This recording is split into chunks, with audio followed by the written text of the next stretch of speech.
with that as introduction, I want to bring our primary guest today to the screen, and this is Rita Haronian, who has been the survey director for Nonprofit Compensation Associates. And I just realized this as I was saying it, Rita.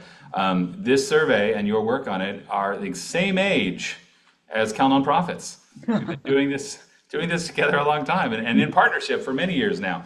For many So years. really appreciate the work you've done. Rita has led this effort for many years now, and this is the latest iteration, taking a look at what happens in our sector. It is often the go-to benchmark for what people should be compensated and how in this work, and every year there's some new bits and pieces that get introduced by your collective suggestions. So we're very happy to do that. I'm going to pass the mic to Rita, and we're going to walk through this report, what it means, how to read it, and some of the things that are highlights from this most recent version. Thanks, Rita. Thank you. Well, first, I really want to thank Jeff and Cal Nonprofits for continuing to support our annual survey.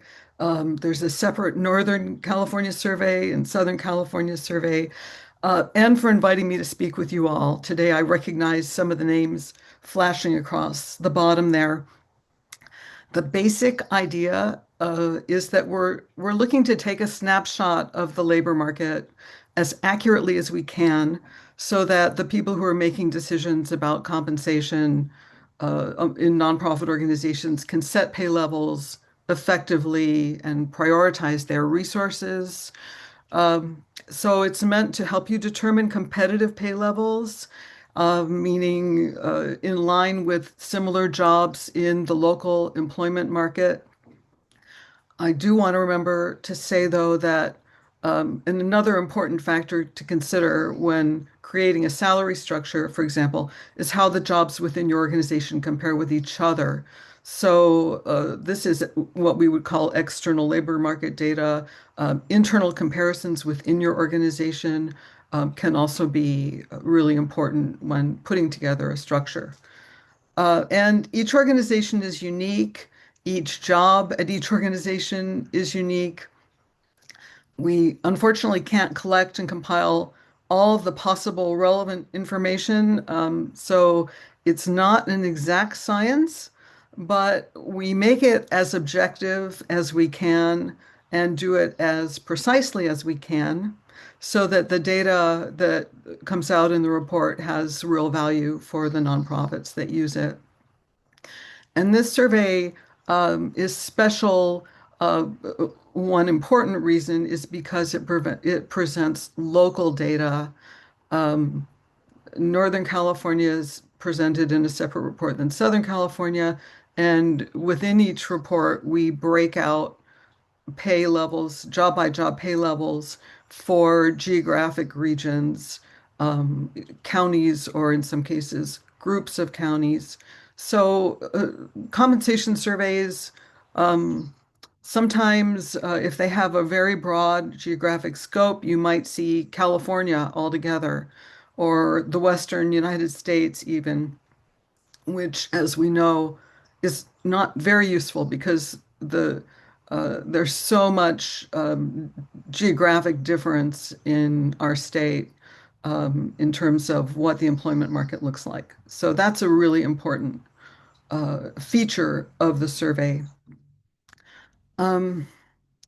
Let's see, our first slide here. I know some of you are familiar with the survey. I'm sure some are not.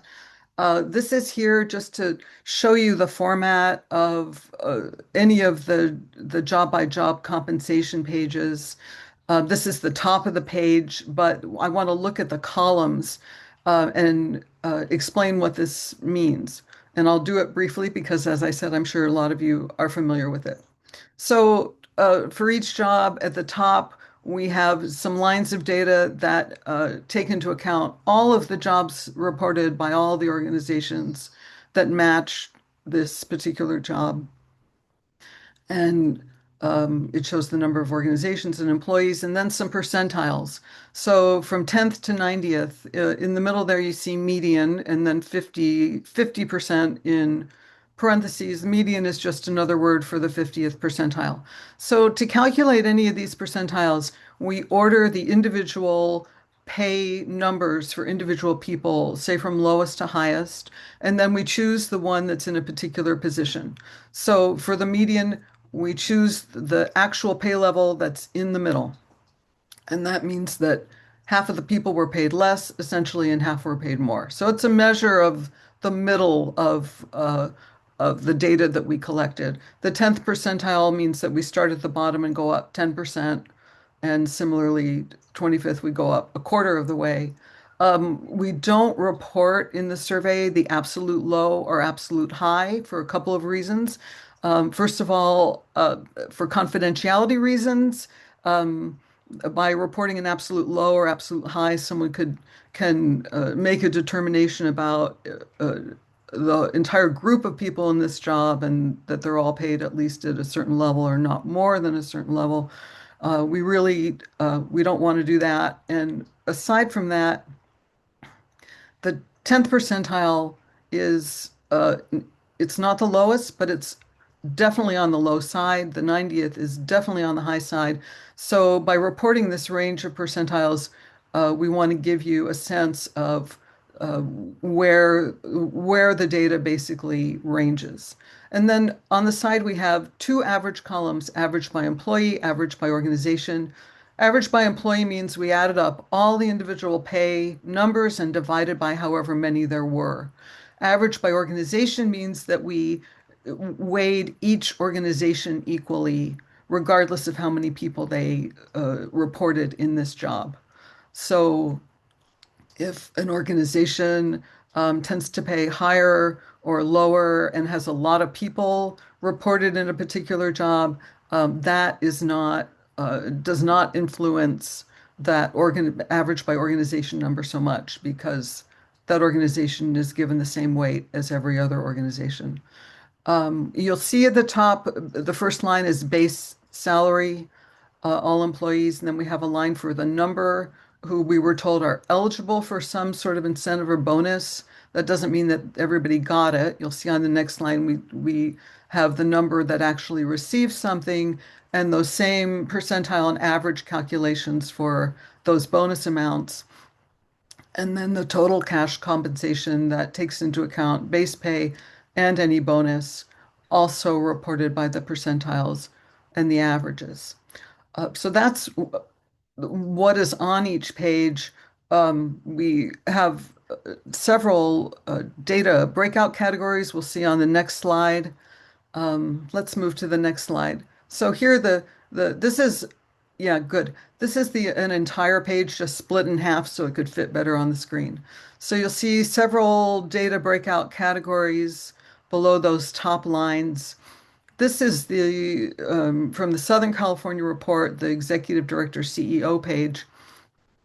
And if you look under, for example, annual expenses, and see the categories from lowest to highest, uh, as, as typical with executive level jobs, the pay levels relate closely to the size of the organization. And you'll also see it on the other side of the page under number of FTEs. It's another measure of the size of the organization, but similarly, pay levels increase with the more employees at an organization. We see this pattern strongly with executive level jobs. We also see it with director level jobs. It tends to be there. Manager level jobs, often we see it to some extent, not as much or not reliably with administrative support level jobs. But before we go to the next page, I just want to say here, geographic location really matters. Um, Los Angeles in this survey tends to pay higher than other locations within Southern California, though not on every slide. Field of service, I don't tend to recommend that people look at the field of service data in order to make decisions so much. I think it's useful to have it here for perspective so that you can see what kinds of organizations contributed the data. The number of employees managed category at the bottom, I think is especially useful for some jobs where some people in the job may have some supervisory responsibility, but not always. So there's some breakouts there that tend to show a differential between those that have more supervisory responsibility rather than less. Okay, let's go to the next slide, which is one backup one. That's it. From the Northern California report. And this is just to illustrate more administrative support level job. The geographic location breakouts in the Bay Area uh, tend to show even more difference than in Southern California. Um, Certainly the Central Bay Area, uh, we see higher pay levels overall than other parts of the state. When I get a question from someone in the Bay Area about what to look at on one of these pages, I often suggest that they look at that Central Bay Area line as well as, say, the San Francisco line or one of the lines under the Central Bay Area, just because there's more data, and the Central Bay Area, the six counties are relatively cohesive in terms of an employment market and what we see for pay levels. So having the greater amount of data in Central California can be useful. Napa, Solano, Sonoma, Sacramento, and the Central Coast, not necessarily on this slide, but in general, tend to be relatively close together. The Central Valley tends to be lower. North Coast, Sierra Nevada, North State are the most rural parts of the state in terms of our breakouts. So pay levels on those lines tend to be less. Um, and here, if you look at the annual expenses or the number of FTEs, you'll see that we really don't see a reliable relationship between the size of the organization and the pay levels, which is typical for a job like administrative assistant. Okay, let's move ahead. And I did these geographic differential, um, these tables here, just to give you a sense about it. Um, Ideally, to do something like this in a really rigorous way, we'd need a greater sample size even than what the surveys collect. And I want to say that if you're looking for information about a particular job, uh, uh, consider please looking at the line on the job page more than these numbers, because this is really to just give an idea of the typical differences. Uh, Not it's not, as I said, it's not a rigorous calculation with regression analysis and all that.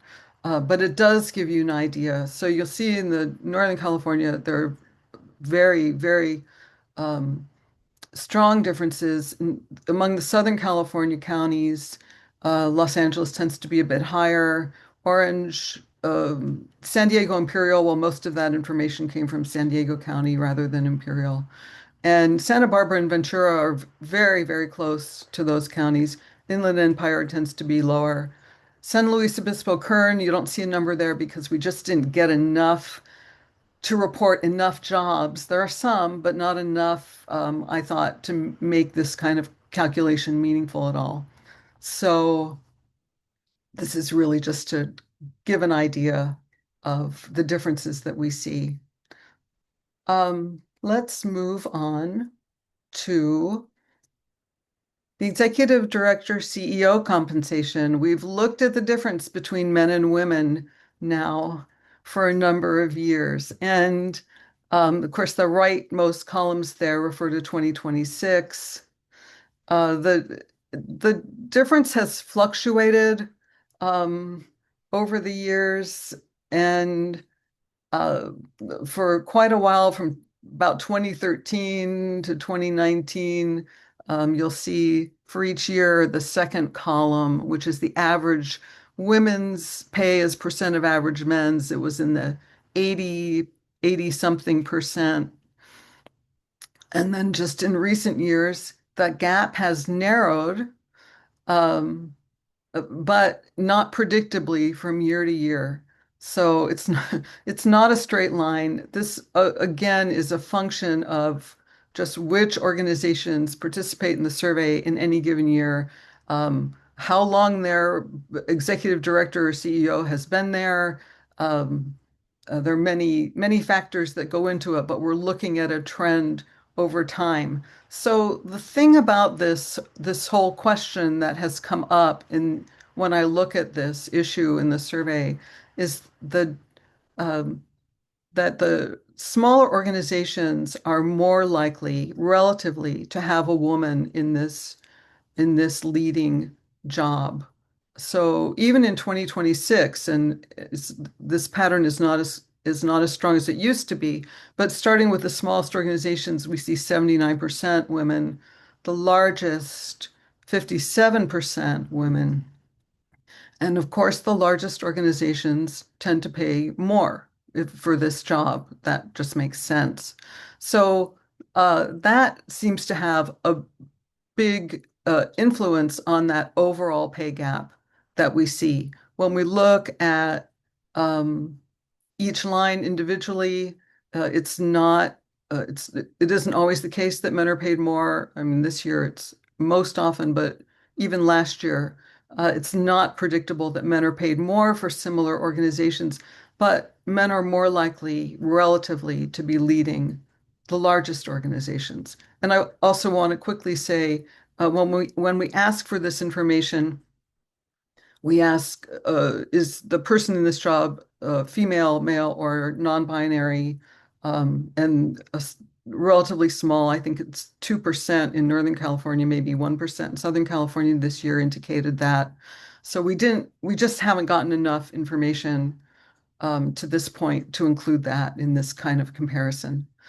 Um, so let's continue. There's a similar chart for Southern California. We started doing the Southern California survey in 2021, so there isn't as much data, but it's a very similar pattern in terms of women being certainly more than half of the people in the job overall, but even more likely to be leading the smaller organizations, relatively less for the larger organizations.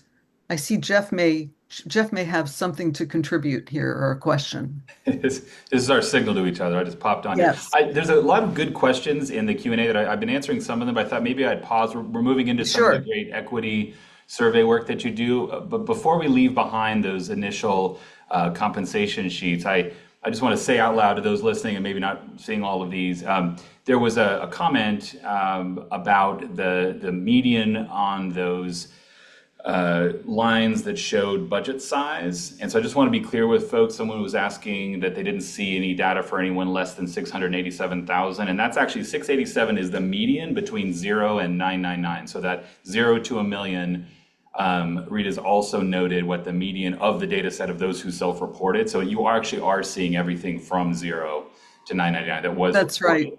So I Thank just you. want to get Thank you that for one clear. clarifying that. Yeah, there's a couple others here, and I might toss a few of these to you. Good. The question was what or time frame we're looking at. For those who participated in the survey, you'll know that we did this from December of last year essentially into early part of this year, but most people were using 2025 data. Do you want to comment on sort of how you guided respondents to correlate to a particular fiscal year or Right. calendar? Okay. The compensation information, well, the survey in general has an effective date. We always have to have an effective date, and it's January 1st. So the compensation information is meant to be as of January 1st of this year. Some of the other questions have specific time periods that are asked for. So when we get to, for example, the salary increase budgets, we asked about what's happening in their current fiscal year, which of course is not the same for every organization. But the intention was to ask them what's happening currently. Great. So That's that's what we're looking at here. Is so it is very recent data for those who are looking for the most The It most is. recent. This is about as recent as we can get. That's Um, right. We collect it and compile it and get it out as soon as we can. I do sometimes get questions from people, 6 months from now who say, I've got this report. I'm benchmarking our positions and it's going to be effective as of October 1st. What should I do? And the basic answer is that you age the survey data based on what we think has probably been happening in the employment market. And this year, the median, we'll get to this in a minute, the median yeah, increase we're seeing reported is 3%. So I would take a proportion of 3% for the amount of the year that you're aging to. great. Thank you. Okay. Couple more brief ones. There was a question about what FTE is for those that don't use that terminology. It's Ah, full-time equivalent. right. And the question was, in that case, is it assumed to be 40 hours or is it full-time equivalent based on the individual organization's definition? And I'm assuming, Rita, that because it's self-reported, it's based on their definition, but could you comment on that? Yeah. Uh, when we get this data, most people can either enter a full-time salary for a salaried employee, or if someone is non-exempt or definitely is part-time, we ask for hourly pay. Hourly pay in order to um, put it in a form that can be compared. Anything entered hourly, we turn into a 40-hour work week for the survey. But exempt people or salaried people, we get an annual rate. We use the annual rate as it's Great. entered. Excellent. Right. A couple more, and then we'll let you get back to here because we have a lot of good equity data coming up. But I do want to share another couple here. There was a question. We're going to get to bonuses, so I'm going to leave that one for later. To get a copy of the survey, and we didn't say this necessarily clearly at the front end, we'll say it in the back, and you'll get this with the follow-up. But the full report, both full reports, are available by purchase, and we'll get the website out to everyone. Here's our first little note of incentivization. If you did not participate in the report, one of the incentives we can offer is that it is much more. You get a considerable discount on it if you participate. So that's the price structure for the full report. So what we're showing you here today really are just some highlights. But we'll say that again before the end, and we'll keep pushing it out so people know. The last thing I want to ask you to speak to, and I'll turn myself off here, but when we look at the gender data here, could you just again explain what the percentages mean as the relative F to M's on these, the Yes. one we're looking at? So for any year here, the first column says percent F. That means the percent of the people in this job that are female. And then average pay for the women as a percent of average pay for the men. So how did women's pay overall compare to men's pay? So hopefully that helps, and if folks are still unclear on that, we can talk Right. offline. But all right, thanks, Rita. Good. I'll please continue. Okay. So next we're going to look at a question that was added a couple years ago, several years ago, about DEI practices. And there it is. And we changed this question this year. We used to ask more about details about who's on the committee and how long and stuff. This year, I really wanted to get a sense about what people are doing about DEI, because I hear about uh, people wondering if they should change what they're doing or uh, all kinds of things. So this year, the basic question is, has your organization previously or do you currently engage in DEI work? And the percentage went down somewhat this year. And among those who said yes, so among that 66%, we asked them to describe what they've been doing, what their current experience is. So whether it's going on without changing, whether it's being, quote, rebranded by changing the way initiatives are referred to or job titles, whether the actual content is significantly changed, or whether it's being discontinued or something else. So it's for the most part, the organizations that are doing it are carrying on, but there is a significant proportion that have either rebranded or changed it significantly in terms of content, or discontinued it. So those who said discontinuing, we asked them why, and that's the bottom here. We also asked the same question to the organizations that answered no at the beginning, and indicated that they have not and are not involved in DEI work. So we wondered why in both cases, whether it's being discontinued or whether they haven't done it. And I want to point out here, for those who haven't done it, that bottom line I think is important, because 46% of them, almost half, say they haven't done it because the kinds of issues that DEI addresses are essential to the organization's culture, mission, programs. So additional explicit DEI work would consider to be redundant. So there are a fair number of organizations in that category. Um, and the other answer is not a priority, or again, concern about potential negative consequences from the government, um, lack of internal consensus about how to proceed. So it's a combination of things, but I hear anecdotally from people, and that there's some concern about DEI work, whether they should do it, how they should do it, and we wanted to address that.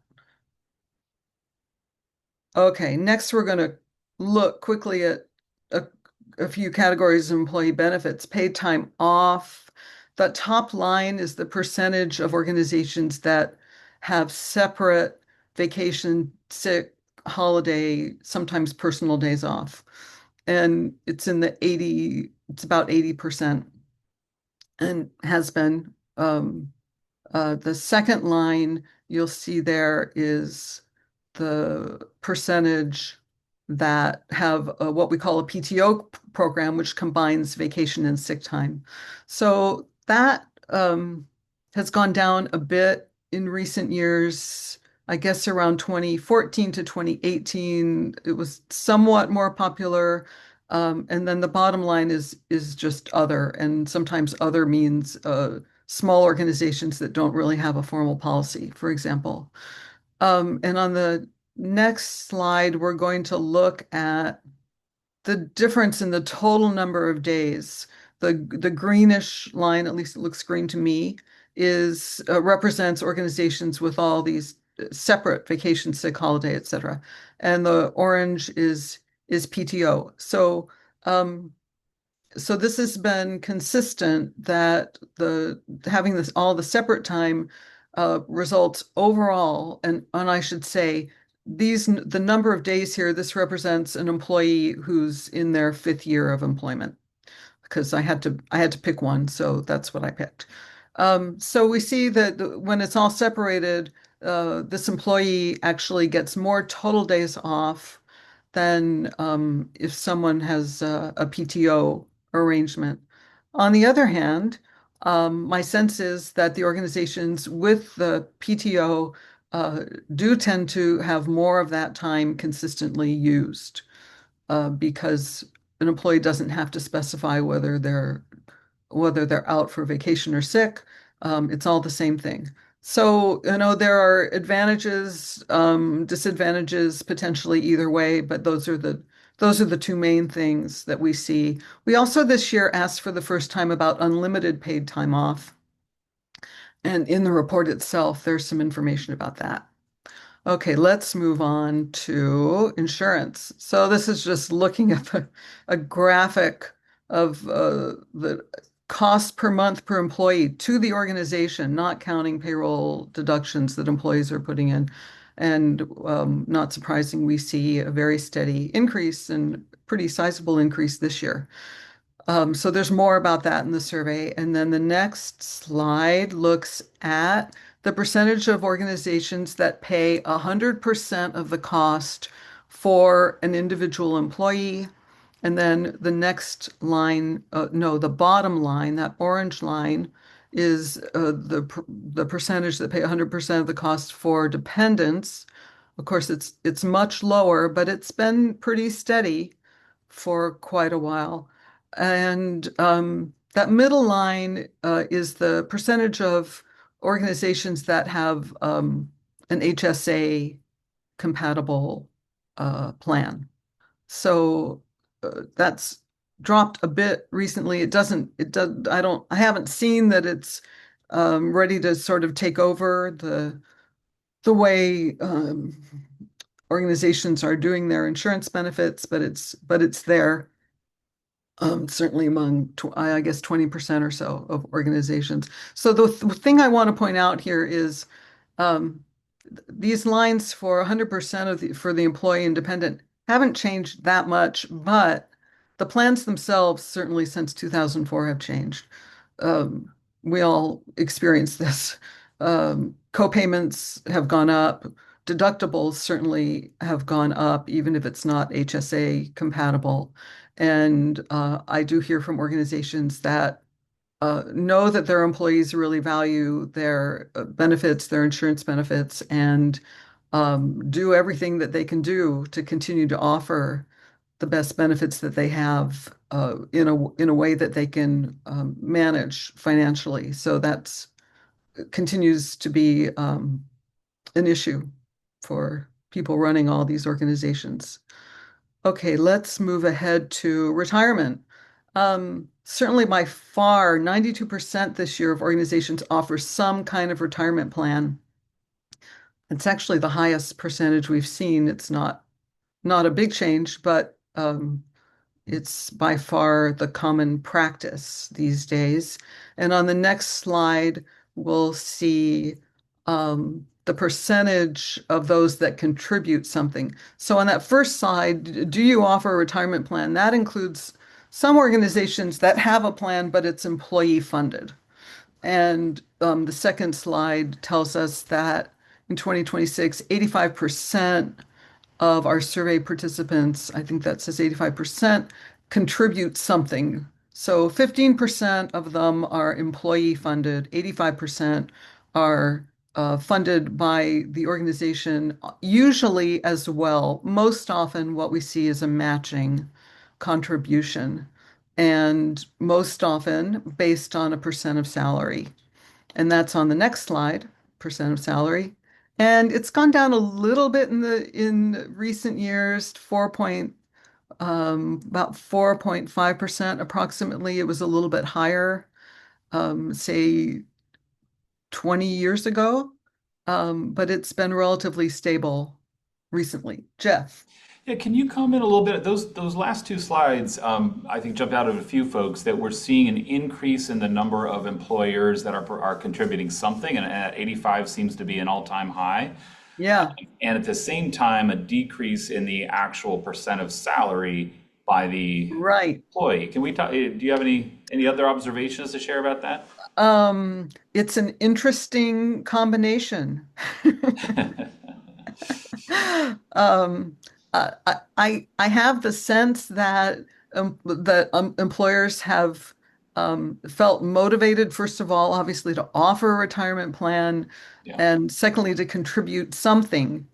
And I think once they do that, it's difficult to stop contributing. yeah, But they can lower the percent a bit, though, the fact that it's gone up to 85% that contribute something this year. Yeah, I don't have any particular insight yeah. into why that is. Yeah, we'll Um, take that as a good sign. It just yeah, it does jump out that we're moving in the right direction, but folks are still feeling a little squeezed. It doesn't seem to be correlated to how many are participating with an employer contribution, but it's definitely noteworthy. right. Okay, All right. let's move ahead. I think the next thing is salary increase budgets. Yeah, so um, this is telling us what organizations are doing in their current fiscal year about overall salary increases. That means salary increases for any reason, whether it's a cost of living or a merit increase. This is what was reported as the overall average overall salary increase for each organization. And 3% is the median. It's also the most frequently given answer. And that's what we saw for many years before the pandemic. And then the pandemic hit, and right away, increases were cut back or stopped. And then, as employment um, employment increased quite suddenly, then we were seeing higher increases. Organizations were feeling some upward pressure to fill positions, keep people in their positions. So around 2022, 2023. 2024 even a little bit. And now the overall numbers we're seeing are similar to before the pandemic. Um, and the percentage of organizations that are giving increases is somewhat lower. So this tends to be kind of a lagging indicator of what's going on for employers because it's not a policy that they can just, you know, turn on or off instantly. But the fact that we're seeing a smaller percentage of employers giving increases, to me, is a possible reflection of some feeling of uncertainty about what's going on or what's coming down the pike in the near future. Okay, let's look at types of increases. So we ask about various types of increases, and um, this has been pretty steady. Merit performance, cost of living increases are the most frequently reported as policies, and that's the first column for every year. And then the average increase that they report. So that hasn't changed a lot. The average increase reported for each type has gone down a bit since last year. Okay, let's move on to turnover rates. Annual average full-time and part-time voluntary turnover rates. So this doesn't include people whose employment is terminated by the organization. This is looking at people um, who leave voluntarily. And um, let's see. Oh, this goes up to 2025. Okay.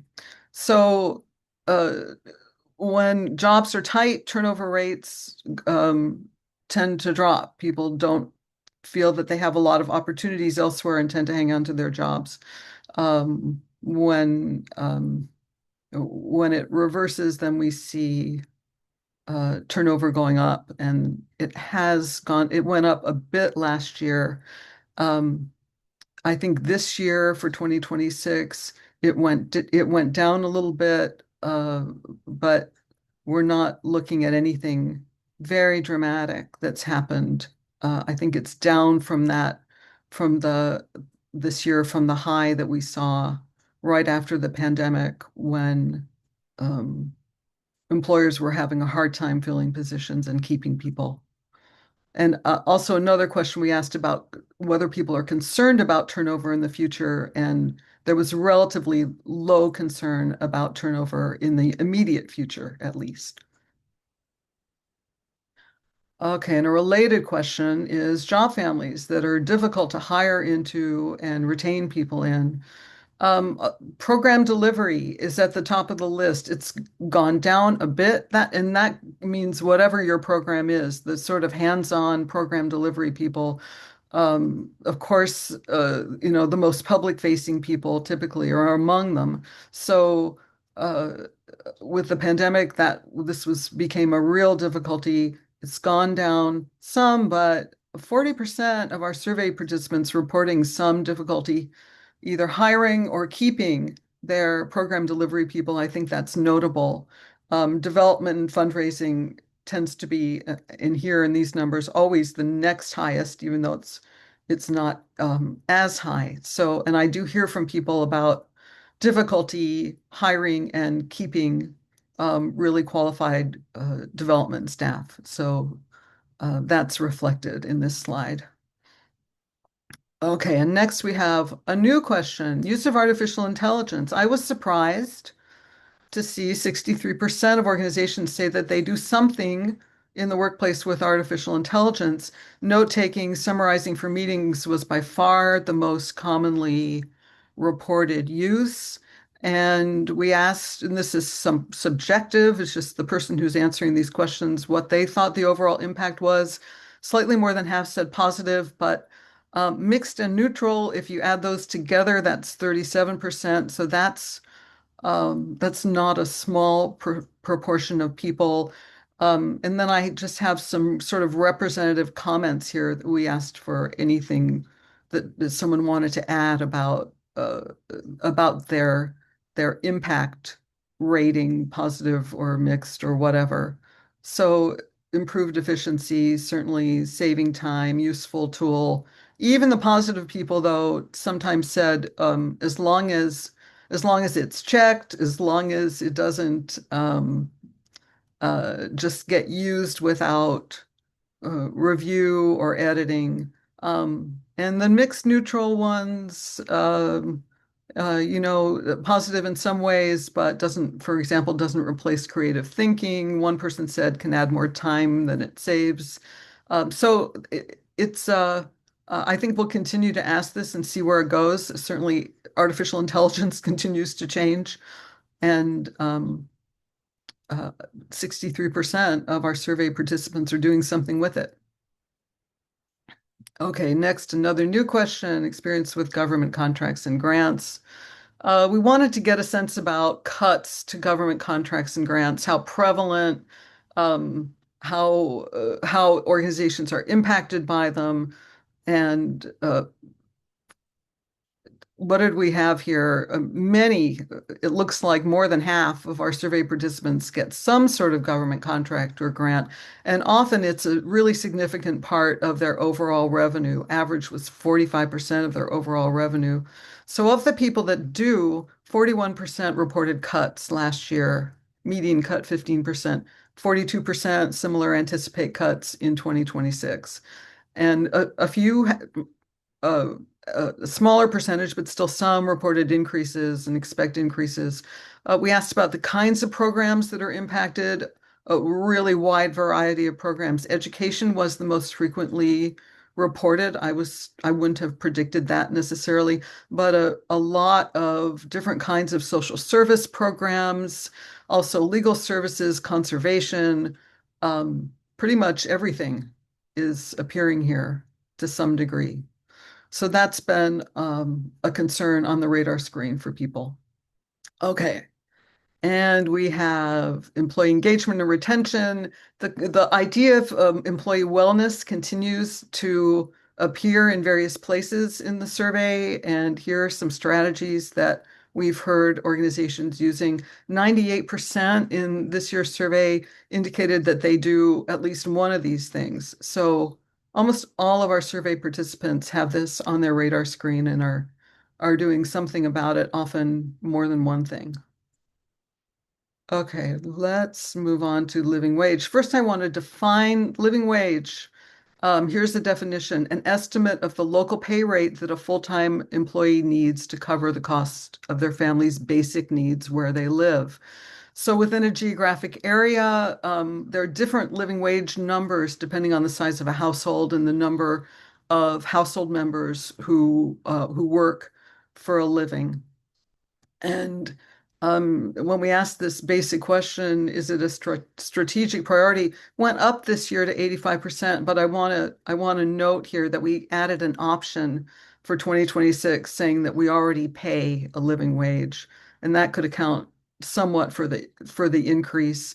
Certainly most say that it's a strategic priority. Whether or not they already pay it or are aspiring to pay it. And we have information here about how they address or plan to address any budget impact and also what kind of data they use. I want to quickly point out that the survey, the Fair Pay survey, is reporting prevailing wages as best we can, but that's really a different idea from the living wage. So a couple examples here of where this kind of information is available. MIT Living Wage Calculator is online. I've looked at it. It's easy to use.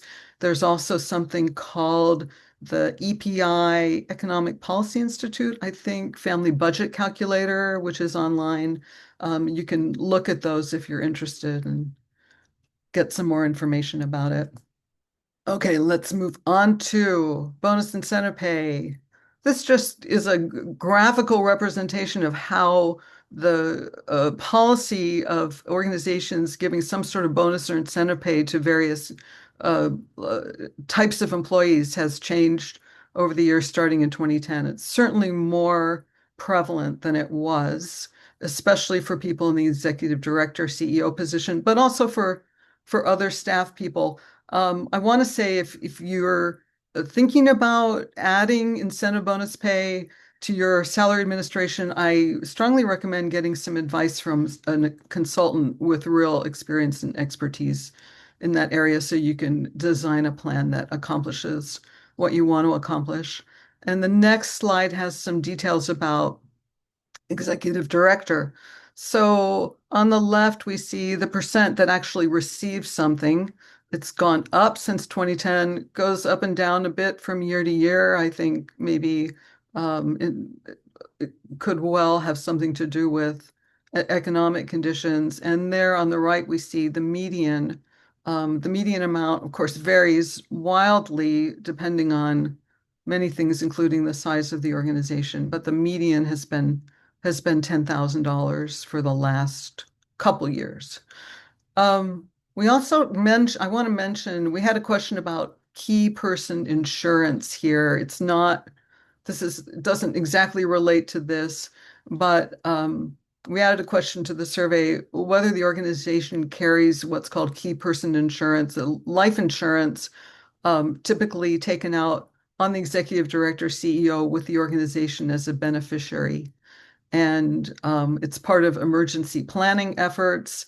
And we had 10% of organizations that said that, yes, they do have key person insurance for their executive director, CEO. Okay, there are a couple more things I want to get to. Student loan repayment, we added a couple years ago. 16% this year say that, yes, they participate in at least one of these programs. Public service loan forgiveness, by far the most common. And also on the same slide, the tuition reimbursement information is here. Um, not a majority, but sizable proportion of organizations do some sort of tuition reimbursement. We asked about the maximum annual dollar amount. It's a wide range that one employee can be reimbursed. The median is $1,500. Let's move on to work week, alternate work weeks. This is here really because we added a question a few years ago about alternate work weeks. And it's not a very prevalent practice, but 14% for at least some employees, probably not all. For most of these, it's some employees. There's an option for an alternate work week. And here we list some of the more common ones. Um, so that's in the report. And then we have some questions about remote and hybrid work arrangements on the next slide. And so this remote, some remote or indoor hybrid, that doesn't mean everybody. For most organizations, it doesn't, but it means at least some. 90% of our survey participants have at least somebody who's a remote or hybrid employee. And so that seems to be here to stay. Among those, 28% said that they've required at least some people to return to in-person work and since the pandemic. Another 7% think that that will happen in 2026. 59% reimburse for some at-home work expenses. And then on the next slide, we have a question about organizations with remote employees. Where do they hire from? So even if they have remote employees, some still tend to hire local people. It's just that they don't have to come to the work location to do their work. But a little more than a third of these organizations will hire outside of California. And 22% adjust pay based on cost of living differences. This question came up, especially with the pandemic when it hit, what was going to emerge as sort of typical practice regarding geographic differences, and it hasn't increased. It's been kind of steady. So I think that's it. If there's time for some questions, that would be There great. certainly are. Thank you so much, Rita, for doing this for all of us and for all these years. The expertise that you've developed and gathered here is really remarkable. I'm going to go ahead and offer up some of the questions live that I haven't been answering online necessarily.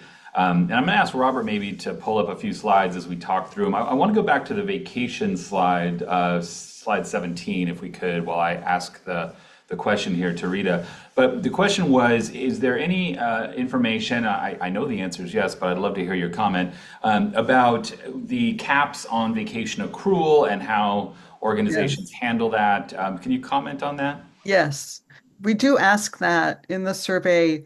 Most often, people tell us that they have a cap that's X percent of the vacation time offered. 1%, sometimes 2%, 1.5%, something like that. So I don't, I hesitate to say anything about it because it's not in front of me, but it is reported in the survey. Great, thank you. And yeah, like I said, and I'll say it again, we'll continue. This whole deck will come out to you, how to get access to the full survey as well. So for those of you that want to dig deeper, there's a lot more, literally hundreds of pages more, if you want to get into it. But there's a couple of the questions that some that were repeated, and I want to go back to one that we talked about, earlier in this session. That was the question around how a full work week was treated or calculated organization to organization, and how that data correlated or didn't to the FTE question. Can you talk a little bit more about how you measure, how you approach and measure that? We did see the slide about what what organizations considered full time. Um, Right, so, right. So anything entered as a full-time as an annual salary is used in that way. And many of the full-time, especially exempt people, their salaries are entered as annual numbers. If something is entered um, as an hourly rate, then in order to come up with a full-time number, we use a 40-hour work week because that's the most prevalent by far work week still, even with alternate work weeks and whatever people are doing. right. And there is a table in the back of the survey that will show people how hourly rates relate to monthly rates or annual rates based on a 40-hour work week. Great. Thank you. Yeah, there was a comment earlier about 40 hours being the standard, which we all acknowledge, and sort of how that was treated relative to those who choose a different answer. So Yeah. thank you for that. The other one that we've got a few questions on is on the salary increases. I know we moved through a lot of information here quickly this morning, but there is some data that you've collected over the years about types of salary increase and metrics used to calculate. Can you say a little bit more about what you measure in that context? Right. We ask people a kind of a policy question. Do you approach salary increases looking at merit, performance, and or cost of living? An across the board increase is another option, which is everybody gets an increase, but it's not meant to be a cost of living increase. So length of service, external labor market, that's much more likely to target particular jobs. Internal equity considerations, again, much more likely to target particular jobs. Yes, the next slide. That shows those six. So many organizations look at more than one thing. It's not unusual to see merit performance checked as well as, say, cost of living, for example. But for each of them that's checked, we ask what your average increase has been in the last year and what do you expect in the next year. And that's where these percentages come from. It's and what's on this chart table is what you expect in the next year going forward. So basically, what do you expect in 2026?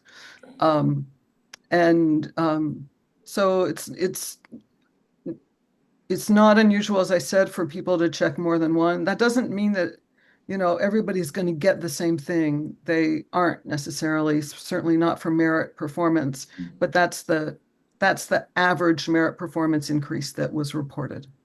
And these do include both exempt and non-exempt in They the do. survey data. It's overall for the organization. Great. Okay. Right. The other one earlier on, for again, this is very common for small organizations, as we all know here. There's an executive director, but technically, but really that job is everything, or could include a lot of things that would be separate jobs in a larger organization. Right. On the other hand, there's organizations whose only staff is really a part-time person who goes under the title of executive director. Uh, Right. so how do you figure on things like that for this, given that the majority of the sector are smaller organizations? Um, Yeah. Um, well, let's see.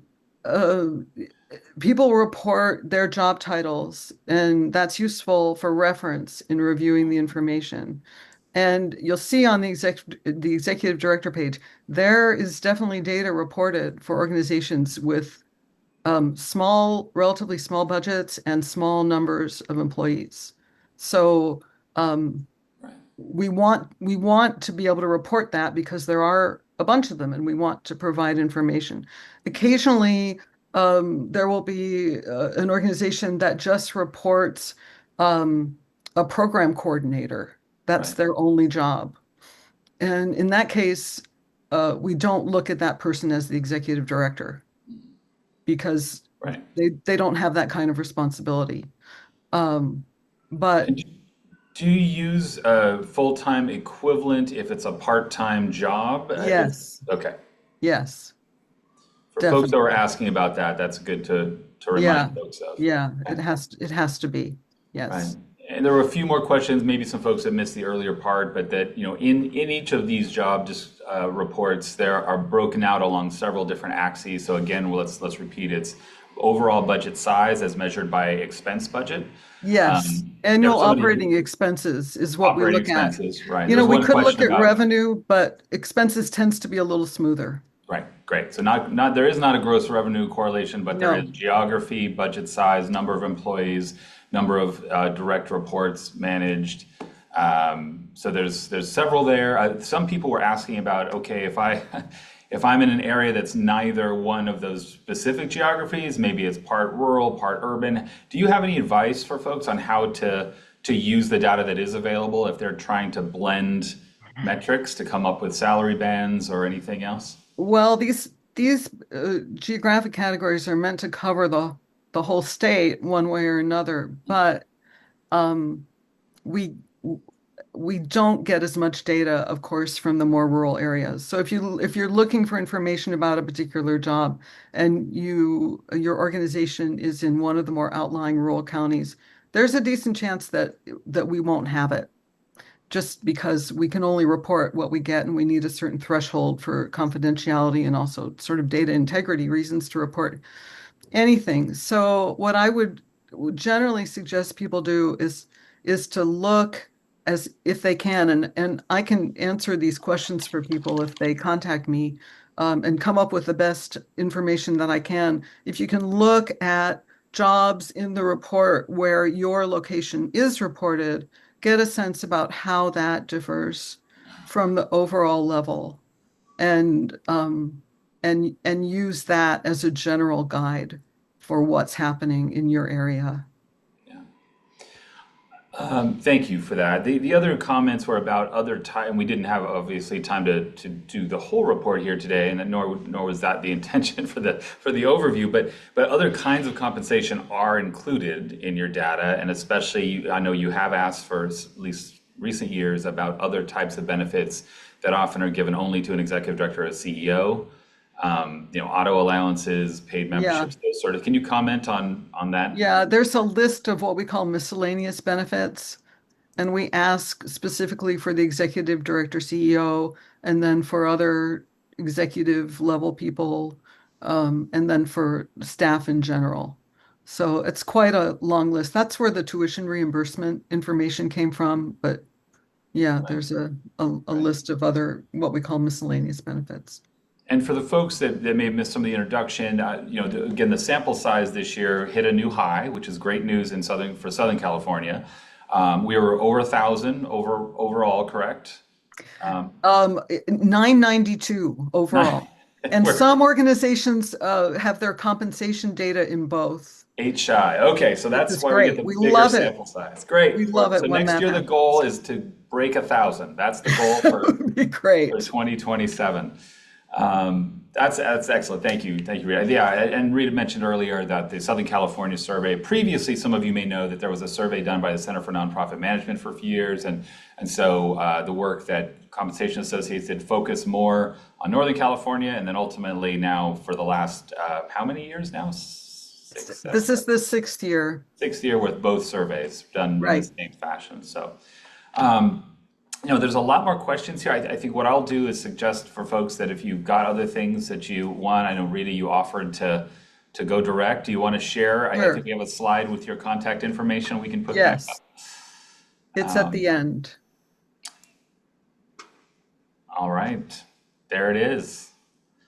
Good. We're grateful for this. I think that, if there's anything else, there was a slide with suggestions about looking to the future. Oh, You want to yeah. talk a bit about that and offer? Yeah, sure. Yeah. The first one here is my dream, which I'm determined to make happen. Having an online query function for the survey would be a real, I think, great addition for people who, for example, want to look at uh, salaries in a particular location and also with a particular financial size, because the PDF file reports one of those parameters at a time.